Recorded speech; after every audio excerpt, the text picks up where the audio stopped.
26,000. That's how many American Marines were killed or wounded on a single volcanic island no bigger than 8 square miles. The fight lasted 36 days. The Japanese garrison was 21,000 men. The Americans expected to take Iwo Jima in 5 days. They were wrong by 31 days, and the general responsible never even let his men die in banzai charges. He fought smarter than that. Today, we're ranking the 5 Japanese generals American forces were most terrified of in World War II. Number 5 forced Americans to learn jungle warfare the hard way. Number 3 made American commanders reconsider invading Japan altogether. Number 2 humiliated Douglas MacArthur so completely that Washington ordered the general evacuated before he could be captured. And number 1, he turned a tiny island into a meat grinder that still haunts the Marine Corps to this day. This isn't about propaganda or wartime myth. This is about the commanders who adapted, who innovated, and who made American soldiers genuinely afraid to enter their sectors. Let's count down the 5 most terrifying Japanese generals of World War II. But before we start, if you want to see who takes the number 1 spot, hit that like button right now.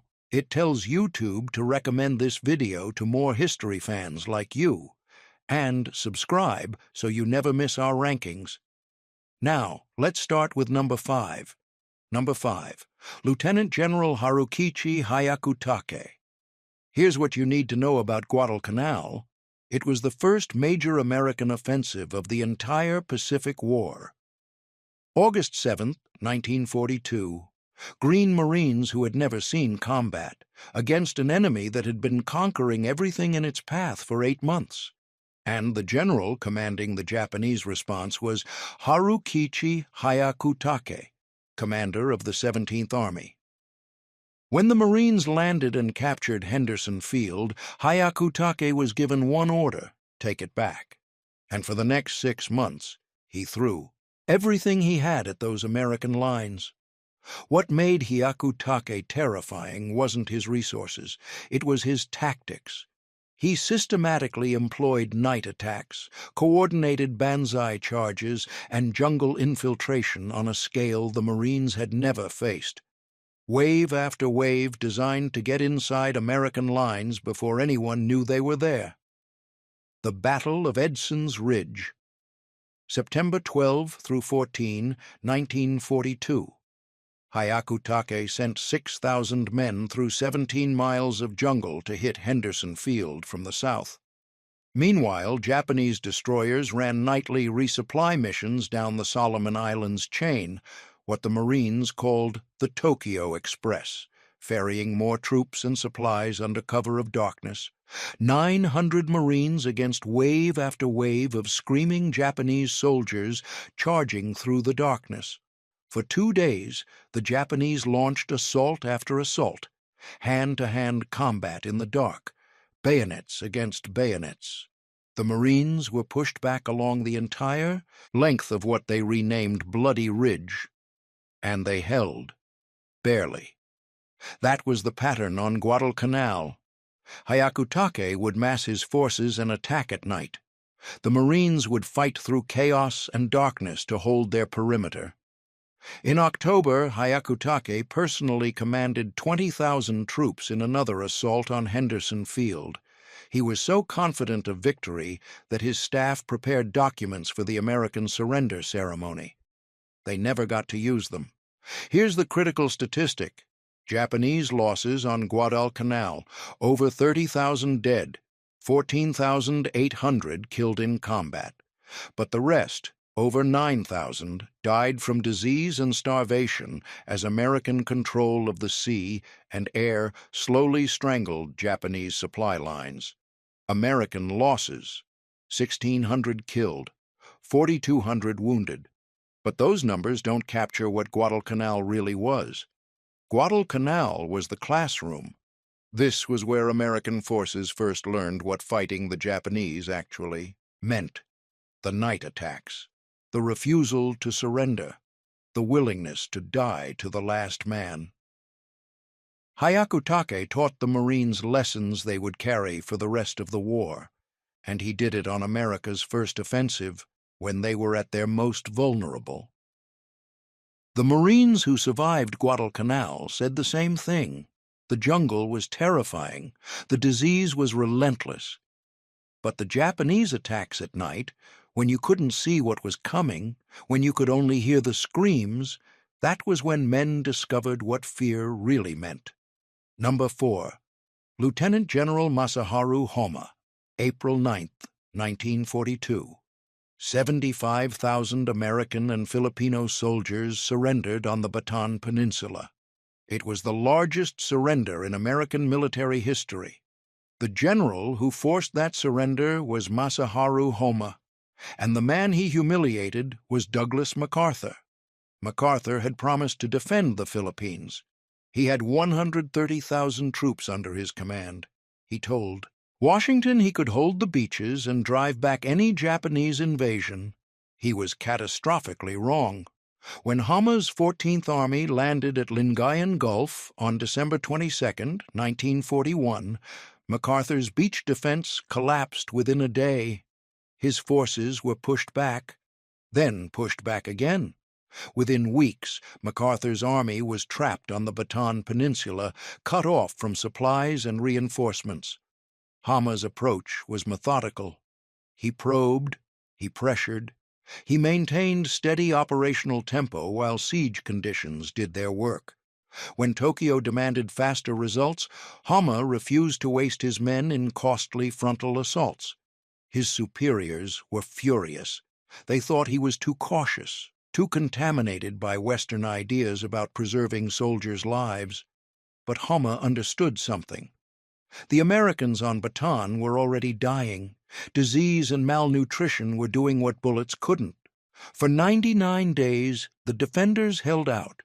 They were on half rations within a week of the siege beginning. They ate monkey meat, mule meat, anything they could find. Malaria and dysentery swept through the ranks. When General Edward King finally surrendered, a third of his men were already sick or wounded. They had nothing left. And here's where the horror begins. What followed the surrender was the Bataan Death March. 65 miles through tropical heat, no food, no water, guards who bayoneted anyone who fell behind. Between 5,000 and 10,000 Filipino soldiers died on that march. 650 American soldiers were murdered. Thousands more would die in the prison camps over the next 3 years. Homma claimed he didn't know about the atrocities. He said the march was supposed to be humane, that his subordinates acted without orders. After the war, an American tribunal didn't believe him. He was convicted of war crimes and executed by firing squad on April 3, 1946. But the surrender itself, the complete collapse of American forces in the Philippines, that was Homma's accomplishment. He defeated MacArthur so thoroughly that Washington ordered the general evacuated to Australia before he could be captured. MacArthur left by PT boat on direct orders from President Roosevelt. His men, the ones he left behind, became prisoners.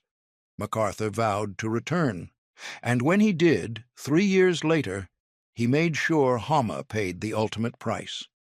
Whether Homma deserved execution for crimes his subordinates committed is still debated. What's not debated is this: he handed America the most humiliating defeat of the Pacific War, and for every American who survived Bataan, the name Homma meant one thing: the general who broke them. Number 3, Lieutenant General Mitsuru Ushijima, 82 days. That's how long the Battle of Okinawa lasted, April 1st through June 22nd, 1945. When it was over, more Americans had died than in any other battle of the Pacific War. Over 12,000 killed, more than 36,000 wounded, and those numbers changed everything. Mitsuru Ushijima commanded the Japanese 32nd Army on Okinawa. He knew he couldn't win. Japanese air power was shattered. The Imperial Navy was gone.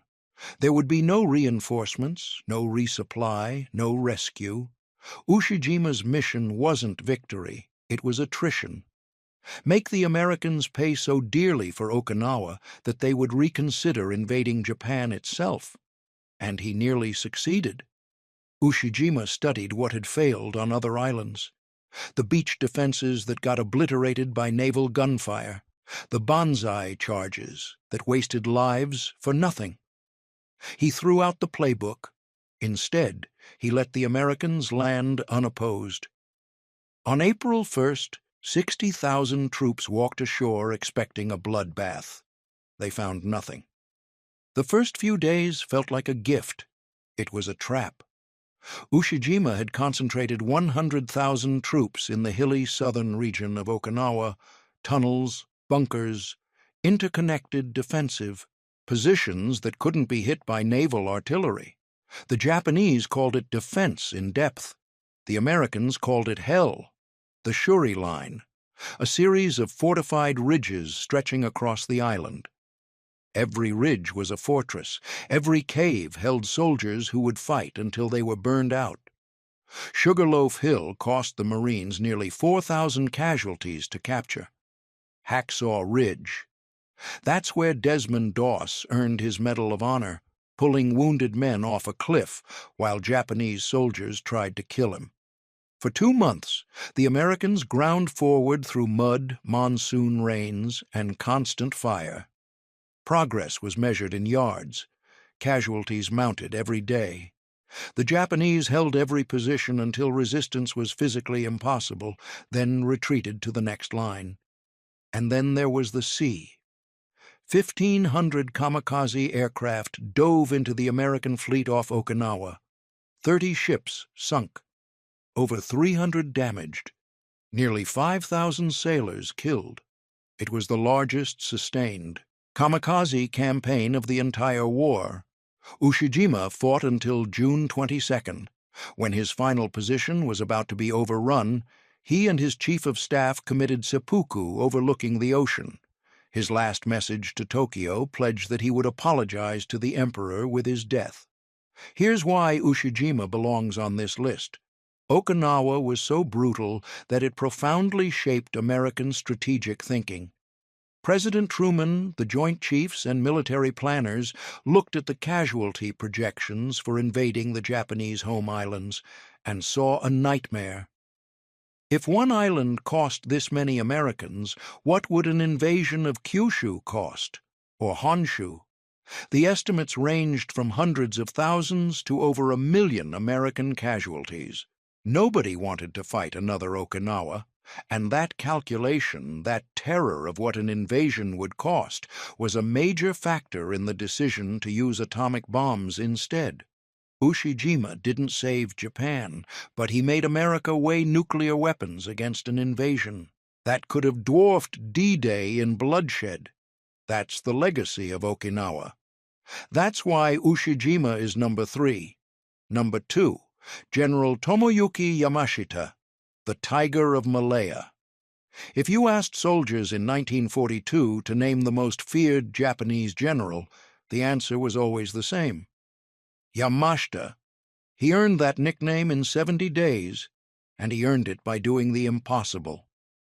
February 15th, 1942.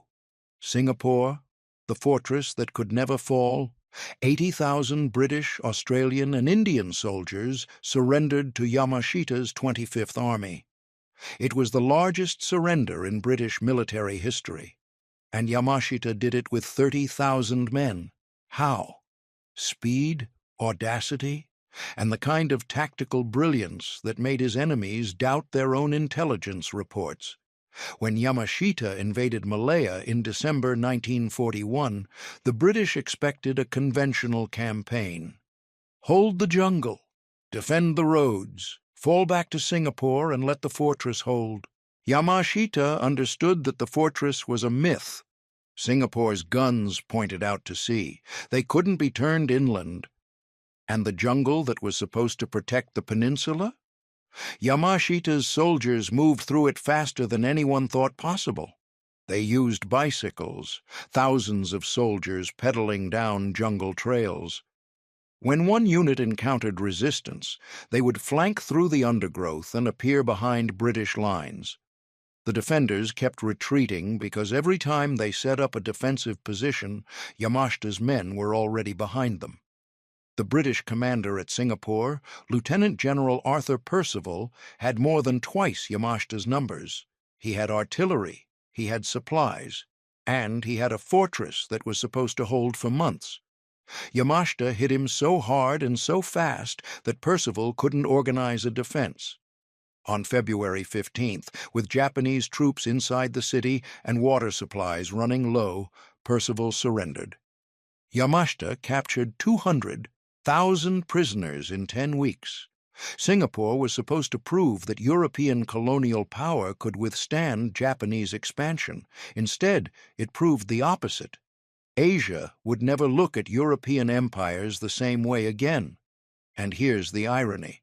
Yamashita's success made him enemies. Prime Minister Hideki Tojo saw him as a threat, a general so popular that he might challenge Tojo's own position. After Singapore, Yamashita wasn't given another command. He was sent to Manchuria. Virtual exile. While the war turned against Japan, the Tiger of Malaya sat in a backwater far from the fighting.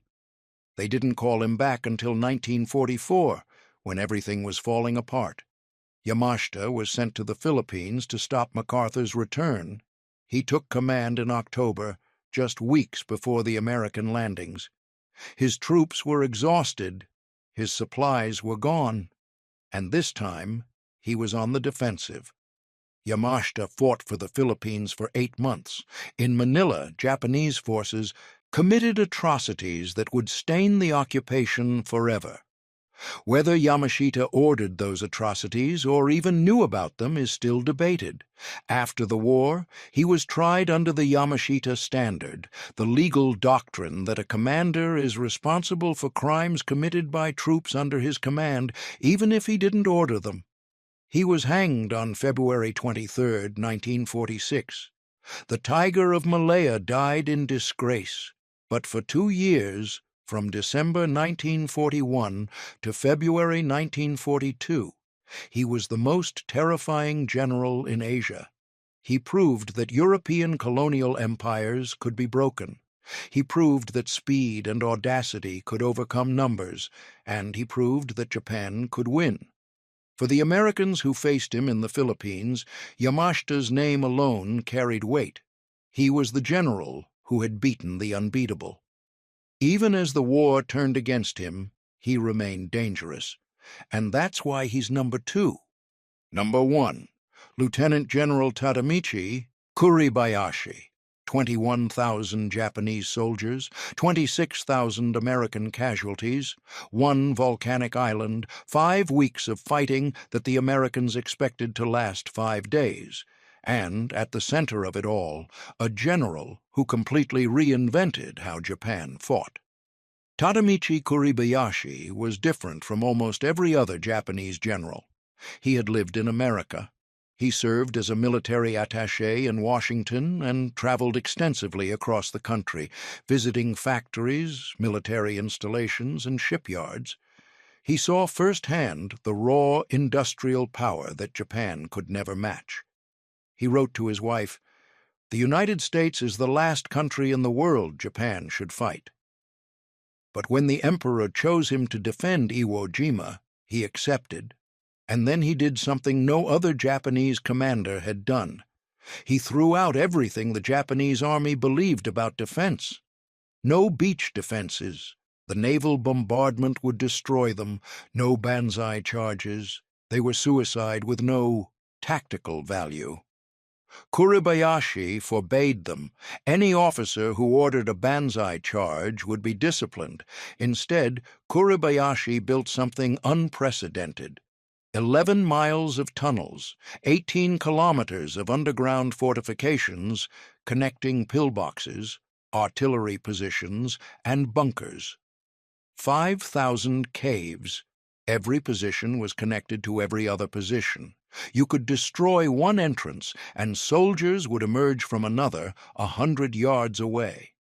The volcanic rock was so soft it could be cut with hand tools, so Kuribayashi's men carved a fortress into the island itself.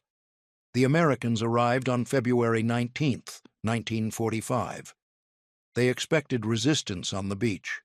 They found none. Kuribayashi let them land. He waited until 30,000 Marines were packed onto the black sand, unable to dig foxholes in the volcanic ash. Then he opened fire. Artillery from positions that couldn't be seen, machine guns from caves that couldn't be located, mortars that killed Marines by the dozen and then went silent before counter-battery fire could find them. The Marines called one sector the Meat Grinder. They called another Bloody Gorge, names that described what happened there. The battle was supposed to last 5 days. Kuribayashi held for 36. Here's the statistic that defines Iwo Jima. For the only time in the Pacific War, American casualties exceeded Japanese casualties. 26,000 Marines killed or wounded, nearly 7,000 dead.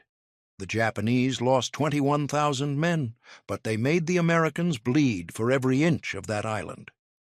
Marine General Holland Smith, who commanded the landing, said of Kuribayashi, "Of all our adversaries in the Pacific, Kuribayashi was the most redoubtable." That's military language for the most terrifying. The best, the one who came closest to breaking us. And at the end, Kuribayashi didn't retreat to his bunker and commit seppuku while his men died. By all accounts, he led the final attack himself. On March 26, 1945, he gathered his last 300 soldiers. He reportedly removed his rank insignia so his body wouldn't be identified. And he led them in a night assault on American positions, slashing through tents, fighting hand to hand until it was over. His body was never found. The exact circumstances of his death remain uncertain, but the evidence suggests he died fighting alongside his men as an ordinary soldier. Kuribayashi turned 8 square miles of volcanic rock into the bloodiest battle in Marine Corps history. He did it with fewer men, fewer resources, and no hope of rescue. He did it through planning, through innovation, and through a refusal to waste his soldiers' lives in pointless gestures. The American military studied Iwo Jima for decades afterward.